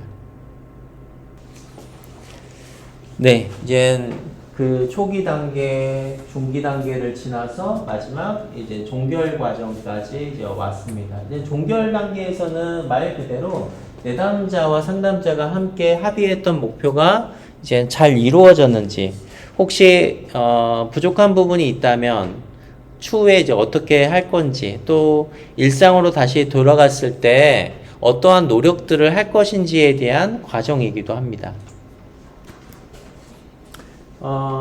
내담자가 이제 상담 초기 단계에서 호소했던 이 상당히 어려웠던 부분들을 얘기하면서 시작했던 것이, 이제 상담 종결 단계에서 이제 어떻게 그것이 해결됐는지 이제 살펴볼 수 있겠죠. 불안감이 감소했는지, 우울감이 감소했는지, 또 다른 사람과의 관계가 좀 더 편해졌는지를 확인할 수 있겠습니다. 그래서 이런 목표를 달성을 확인을 하고, 우리가 언제 정도 종결을 하면 좋을지 논의할 수 있게 되죠. 보통은 10회기를 한다라고 하면 보통 한 7회기 정도부터 종결에 대한 논의를 해요. 7회기. 한 3회기 정도 남았을 때부터 종결에 대한 논의는 하고, 이제 우리의 상담의 목표가 어느 정도 달성됐는지, 부족한 부분이 있다면 이제 앞으로 상담을 얼마나 더 지속할 수 있는지, 그리고 어떠한 노력들을 하는 게 이 정해져 있는 회기 안에서 효과적으로 우리가 상담을 진행할 수 있는지 이야기할 수 있게 되죠. 그리고 앞에서 제가 소개해드렸던 우리 애착, 몰입, 분리라고 제가 아까 한 책에서 인용했던 내용 소개해드렸잖아요. 거기서 등장할 수 있는 이 의존성이라고 하는 이 주제가 어떤 면에서 내담자 입장에서는 되게 도전적인 작업인 거예요.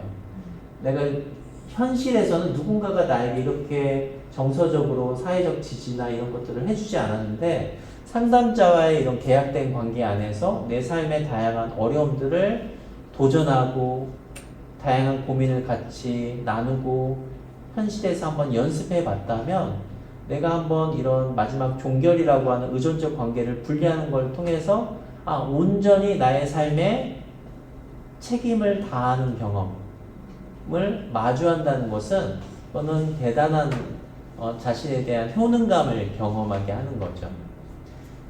우리가 여러 가지 개념이 있는데, 사회적 자기 효능감이라는 어떤 개념이 있어요. 이 사회적 자기 효능감은 우리가 알고 있는 반두라라고 하는 사람이 얘기했던 개념이고, 이 반두라는 이 행동주의에서 시작했던 개념들이 현대화되면서 단순히 모델링 하는 것만으로도, 모방하는 것만으로도 우리가 학습이 이루어진다라는 개념을 주창했던 학자예요. 그 학자가 얘기했던 개념 중에 자기 효능감에 대한 개념이 있는데, 또 다른 개념으로 사회적 자기 효능감에 대한 내용도 얘기했거든요. 그 사회적 자기 효능감은 사회적 상황 속에서 자신의 어떤 행동을 할 수 있다고 하는, 그런 능력이 있다고 하는 것을 믿는 것, 그걸 사회적 자기 효능감이다라고 하는 거예요. 단순하게 얘기하면 나에게 그런 능력이 있다는 걸 믿는 거예요. 우리가 상담을 통해서 내가 앞으로 마주해야 할 문제 상황 속에 나에게 그런 능력이 있다고 믿는 거, 그걸 상담자의 관계에서 많이 연습하고 현실에 나가서 한번 해보는 거죠. 도전하고 실패하고 좌절하고 그러면서 아, 내가 상담자의 관계에서 이렇게 연습했던 다양한 경험들이 현실의 문제를 해결할 수 있구나. 남편과의 관계든 아이와의 관계든 이런 문제들 내가 스스로 해결했구나. 그러면 사회적 자기 효능감이라고 하는 자신에 대한 믿음이 올라감으로써 내가 지금까지 겪었던 감정적인 어려움, 행동적인 어려움, 관계적인 갈등을 많이 줄여줄 수 있는 거죠. 누구 덕분에? 내 스스로 덕분에. 상담자, 내 덕분에 너 이렇게 달라진 줄 알아? 이게 아니라는 거죠. 당신이 스스로 한 거예요 라고 해야 탁 분리가 될 수 있는 거예요. 아이도 그런 거죠. 아이가 뭐 했어요. 이거 다 엄마 아빠 때문에 너 이렇게 된 거야. 도대체 네가 할 수 있는 게 뭐가 있어? 그러면 의존을 확 불을 지피는 거고, 엄마 아빠가 이렇게 해주셔서 제가 다 이렇게 됐어요. 무슨 소리니? 네가 다 한 거야. 네가 한 거야. 네가 혼자 해낸 거야. 자랑스럽다. 그러면 탁 분리가 되는데 엄청난 기여를 하는 거죠. 근데 부모님이 주 양육자가 아니 너 혼자 할 수 있는 게 없어. 너 엄마 아빠 없으면 어떻게 살래? 에이그 부족한 놈. 그러면 항상 이렇게 엄마 나 어떡해? 아빠 나 어떡해? 야 이렇게 하라고. 알았어 이렇게 해야지. 그러면서도 이게 이 삶이 누구 거 같아요? 내 거 같아요? 내 인생이 아니죠. 엄마 아빠의 인생이지. 그래서 상담 과정에서 이거를 탁 분리하면서 당신 스스로 해냈어요. 작은 성공 경험을 연습하고 삶에서 그런 작은 성공 경험을 통해서 이룩한 거. 그것을 상담자도 당신이 해냈습니다. 당신이 자랑스럽습니다. 라고 지지해 줄 수 있는 것이 굉장히 중요할 수 있겠다. 자, 그리고 추수상담. 추후에 이제 우리가 지속적인 도움이 필요하다면 추후 얼마나 지났을 때 다시 한번 만나면 이런 상담의 효과가 지속되고, 혹시 부족한 부분이 있다면 보완적으로 언제 정도 만나면 좋을지에 대한 것도 논의할 수 있겠죠. 자, 요거 굵은 글씨 같이 읽어볼까요? 시작. 상담자는 내담자의 상태 변화를 주의 깊게 관찰하고 상담이 끝나는 것에 대한 불안감을 다루며 내담자가 스스로 잘 해낼 수 있다는 자신감을 갖도록 도와야 합니다. 상담이 끝난 후에도 필요하다면 도움을 줄 수 있다는 것을 알려주고 가능한 빨리 종결을 준비하도록 돕는 것이 중요합니다. 네. 보통 정신분석은 상담을 보통 한 3년, 5년 뭐 이렇게 해요. 3년, 5년. 그러니까 한 번 만날 때마다 10만 원이라고 생각해 봐요. 그러면 일주일에 한 번씩 3년. 비용이 너무나 상상 이상이죠? 150배 이상입니다. 네, 이거 너무 길잖아요. 150번이면 한 번 할 때마다 10만 원이면 얼마예요? 거의 학비 나오잖아요. 근데 보통 인지행동 치료나 해결중심 단기치료 같은 경우에는 뭐 5번에서 10번 내외죠. 회기가 좀 짧아야 돼요. 너무나 많은 회기를 한다는 것은 상담의 효과 면에서 많이 이제 비판을 많이 받죠. 네. 상담 성과와 문제 해결력 다지기 부분인데요. 우리 종결 단계에서 당신과 내가 함께 논의했던 이런 상담의 성과가 어떤 과정을 통해서 어떤 변화를 이뤘는지를 같이 살펴보는 거. 그리고 상담 과정에서 같이 얘기했던 이런 이야기들이, 상담적인 논의들이 일상생활 속에서 어떻게 적용되는지, 그리고 그러한 과정들이 이번 에피소드 말고 유사한 상황에 적용됐을 때 내 스스로 어떻게 문제를 해결할 수 있는지를 같이 나누는 단계가 종결 단계의 핵심이라고 얘기할 수 있겠습니다. 그래서 종결 단계에서 내담자가 상담을 통해 얻은 것을 잘 활용하고 계속 유지할 수 있는 방법을 함께 고민하고, 또한 상담의 효과를 확인하기 위해 다양한 관점에서 변화를 평가하고 이러한 변화가 계속 지속될 수 있게끔 점검하는 것도 필요하겠습니다. 그래서 내담자 스스로 문제를 해결하는 능력을 키우는 게 매우 중요할 수 있겠죠. 그 스스로 계속 이어갈 수 있게끔 뭐 하는 것이 중요하다? 예, 격려하는 것이 중요하다. 격려. 네. 당신이 해낸 겁니다. 스스로. 라고 얘기하는 것이 중요하죠.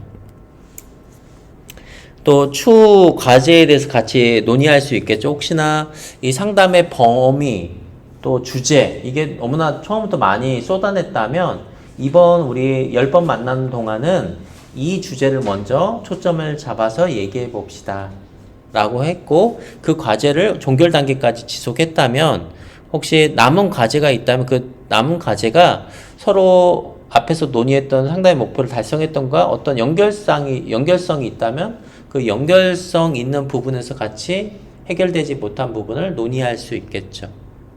그리고 필요시 추수 상담, 어떤 행동 변화가 계속 지속될 수 있는지 점검할 수 있겠고 마지막으로 지속적으로 관심을 전달할 수 있다. 상담자가 혹시 내담자를 봤을 때 어떤 자해나 자살 시도 이런 부분이 있다면 어떤 상담자는 이런 상담 장면에서 줄 수 있는 연락처를 좀 주기도 해요. 또는 24시간 연락을 할 수 있는 어떤 기관에 대한 연계 이런 거를 계속 안내하기도 하죠.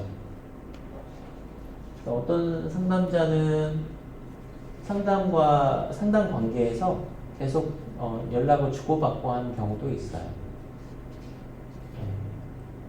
근데 저는 개인적으로 개인 연락처를 상담자 내담자 관계에서 개인 연락처를 주거나 선생님 어떻게 지내세요? 이런 관계는 저는 사실 지난 20년 동안 그런 관계를 맺지 않았어요. 왜냐면은 어쨌든 제가 중요하게 보는 초점은 결국 그 사람의 삶을 사는 게 더 중요하거든요. 왜냐면 이런 정서적인 연대, 계약된 정서적인 연대 관계는 제가 때로는 건강한 상태에 있으면 괜찮지만 저도 사람인지라 제 욕구를 통해서 때로는 내담자의 관계를 이용할 수도 있는 거거든요. 어떻게 보면 악의적 의도를 제가 가졌다면 그런 부분들을 명확하게 경계를 짓는 것은 사적 영역으로 내담자 관계를 끌어들이지 않는 일이에요. 그것이 우리가 상담 윤리라고 얘기하는 상담을 하는 이유, 결국 상담자는 내담자 안녕을 위해서 기여한다. 그 부분만 보는 거죠. 그래서 저는 내담자에게 개인 사적인 연락을 하거나 만나거나 밖에서 밥을 먹거나 그런 거를 하지 않죠. 선물 받거나 그것도 사실은 안 하는데 어떤 경우는 막 이렇게 주고 던지고 가는 경우도 있어요. 선생님 알아서 하세요 하고 막 던지고 가요. 버릴 수 없고 이제 쿠키 이런 거 주고 가요. 그거는 이제 맞죠. 쿠키 달라고 한 소리는 아니에요. 그래서 상담 종결이 완벽한 해결을 의미하는 것은 아니고 미해결 과제에 대한 충분한 논의를 하고 대안을 모색하는 것. 그리고 추후 상담은 내담자의 변화를 강화하고 상담 효과를 재평가하는 기회를 갖는 것. 그러니까 추후 상담은 이제 상담이 끝나고 나서 한 달 후에 만나는 것 또는 한 달 후에 이후에 3개월 후에 만나는 것 3개월 후에 6개월 후에 만나는 이걸 추수 상담이라고 얘기하거든요. 그 상담의 효과가 얼마나 계속 지속되고 있는지를 점검하고 혹시 발생하는 주제들을 어떻게 대처하면 좋을지를 논의하는 상담을 추수 상담이다 라고 얘기합니다. 그래서 보통은 한 달 또는 짧게 잡으면 3주 한 달 3개월, 6개월, 1년 이런 주기로 보통 내담자를 만나요. 종결 단계에서 일어날 수 있는 문제는 되게 다양한데요. 성과가 없는 경우, 또 상담자 종결에 대한 저항, 조기 종결에 대한 문제 이런 것들이 일어날 수 있는데 이 외에도 다양한 문제들이 일어날 수 있습니다. 그래서 상담자 이러한 다양한 문제들에 대해서 적절하게 인식하고 대처할 수 있어야 하는데 왜 그러한 문제가 발생했는지를 인식하고 내담자와 같이 부분을 이야기하는 것이 매우 필요할 수 있겠죠. 어떤 경우에는